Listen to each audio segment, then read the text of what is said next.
Сәлеметсіңдер ме, балалар? Сәлеметсіздер, апай. Балалар, көңіл күйлерің қалай? Жақсы.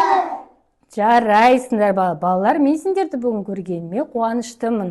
Бүгін, балалар, біз сендермен бірге жаңа ойындар ойнап үйренеміз. Сендер ойын ойнағанды жақсы көресіңдер ме? Олай болса, ойынымызды бастамас бұрын бір серігіп алайық. Ал ендеше, балалар, біз қазір сендермен бірге, менімен бірге қайтала жаттығуын жасап, көңілімізді көтеріп алайық, жарай ма?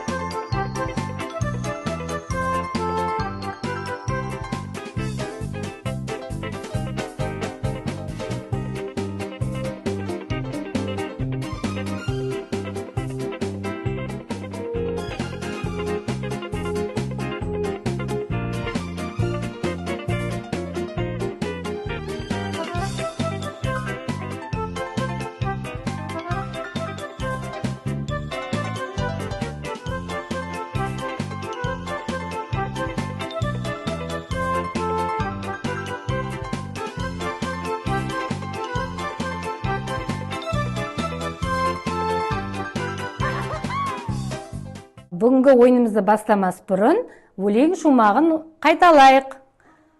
Кел, балалар, күлейік. Күлкі менен түлейік. Қазақтың ойы өрнегін бүгін танып білейік. Жарайсыңдар, балалар. Ал, балалар, олай болса, барлығымыз экранға назар аударайық. Балалар, бұл оюлар төсектерде, текеметтерде кездеседі екен. Қазақ халқы бұл оюларды сәндік үлгі үшін пайдаланған. Тұрмыстық заттарда, кілем, текеметтерде бейнелеген. Қошқар мүйіз оюы батырлық пен молшылық белгісі деп саналады екен. Қошқар мүйізді, балалар, қошқардың мүйізінен майысып иілгеніне қарай оны қошқар мүйіз оюы деп атаған екен. Ал, балалар, келесі оюымыз құс қанаты. Қараңдаршы, балалар, құстың жайылған қанатына ұқсас, қазақ халқы оған да ою өрнек бейнелеген. Құс қанаты оюы әсемдік пен сұлулық белгісі болып саналады екен. Келесі оюымыз, балалар, түйе табан деп аталады. Түйе табан оюы түйенің табанның ізінен бейнелеген екен. Бұл ою өрнекті, балалар, сәукеледе, тымақтарға басып салған екен. Түйе табан төзімділік белгісі болып саналады екен. Балалар, қараңдаршы, ою өрнектердің барлығын қазақ халқы ұлттық киімдерімізге бейнелеген.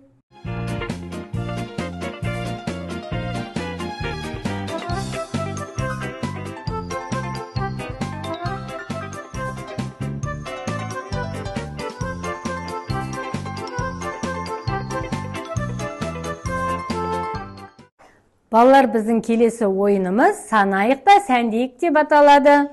Біз алдымызда тұрған парақтағы сандарға ретімен қасына оюларды қойып шығамыз.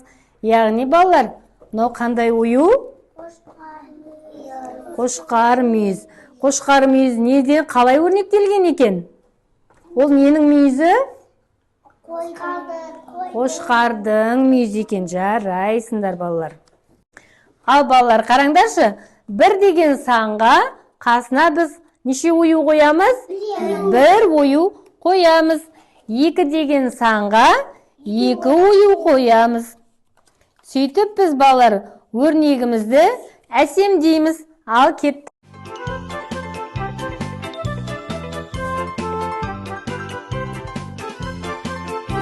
Бес. Ал, балалар, бір деген санның қасында неше ою бар? Санайықшы? Бір ою. Екі деген санның қасында оюымыз санайықшы, әрқайсымыз өзіміз кім? Бір, екі. Үш деген санды көрсетеміз.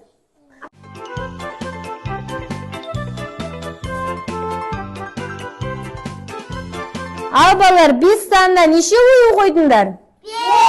5. Жарайсыңдар балалар. Балалар, бір есікті қағып тұрған сияқты, кім болды екен?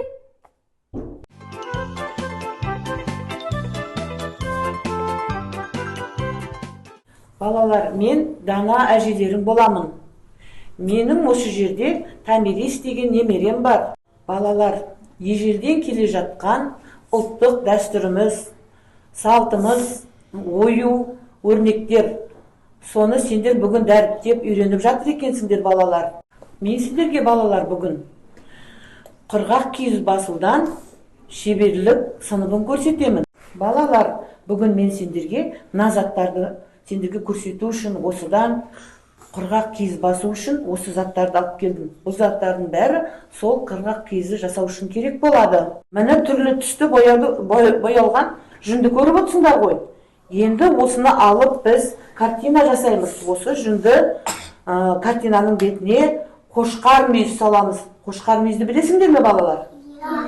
Иә, бәріміз біледі екенбіз.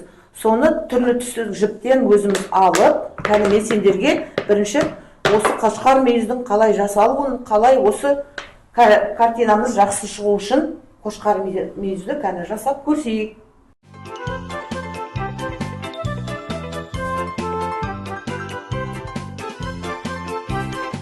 Балалар, қараңдаршы, біз мына картинканы жасау үшін астына бір түрлі ғана жүнді саламыз. Оның үстіне қызылдан қошқар мүйізімізді өрнектейміз. Бұл тек балалар сендерге әсемдік беру үшін ғана жасалады. Әр түстен жасалып отырады. Соны жасап көрейікші кәні балалар.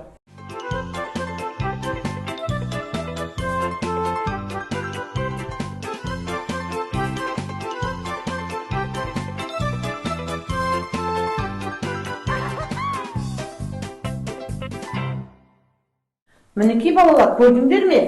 Біз түрлі түсті бояуымыздан қошқар мүйіз картинасын жасадық. Бұны балалар үйімізге апарып, әсемдік үшін іліп қоюға да болады. Керемет емес пе балалар? Иә, өзіміздің ұлттық өнеріміз, қошқар мүйізіміз әдемі болып шықты, иә? Балалар, сендер жарайсыңдар. Оюды жасап қана қоймай, сендер ұлттық дәстүрімізді жалғадыңдар. Иә, балалар, сендер мына оюды бәрің жақсы жасадыңдар. Сендер өте тәртіпті, жақсы балалар екенсіңдер. Мен енді тағы басқа балабақшаларға барып, осы ою өрнекті, өзіміздің ұлттық дәстүрімізді әрі қарай дамытуға, соларға үйретуге бара жатырмын. Енді сендер қош сау болыңдар. Келесі жолы кездескенше балалар. Сау болыңыз, әже. Балалар, біз олай болса, бойымызды сергіту жаттығуын жасап жіберейік, иә? Иә.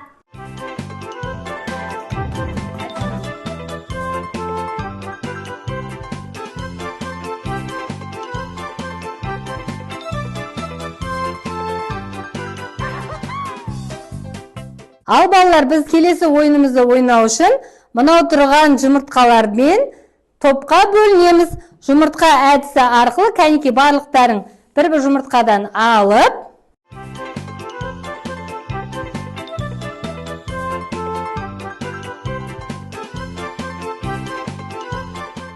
сенде қандай ою шықты? Түйетабан екен. Сенде қандай ою шықты? Қошқар? Кәнекей, енді ал балалар, сендердің түйетабан тобының ойнайтын ойыны сиқырлы ине деп аталады. Мына сиқырлы инемен қошқар мүйізін кестелейміз.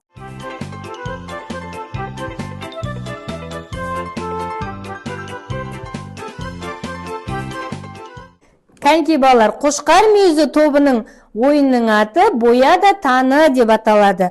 Мына тұрған алдарында тұрған трафаретті бояп, кімде қандай ою шыққан айтамыз. Ал кеттік.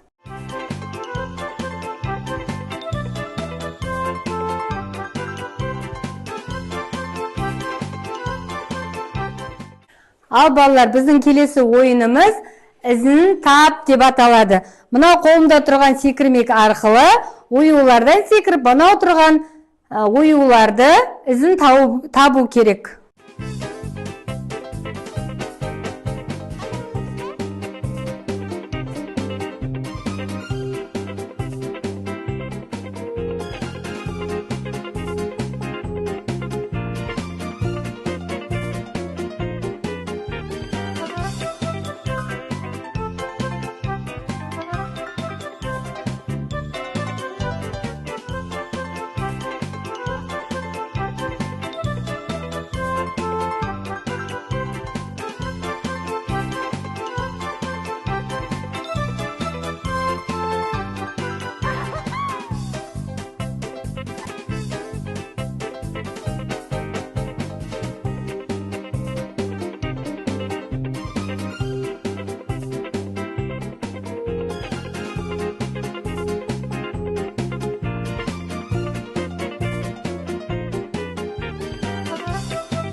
Ал Ислам, сен қандай ою түрін білдің? Қазмойын. Қаз мойын екен.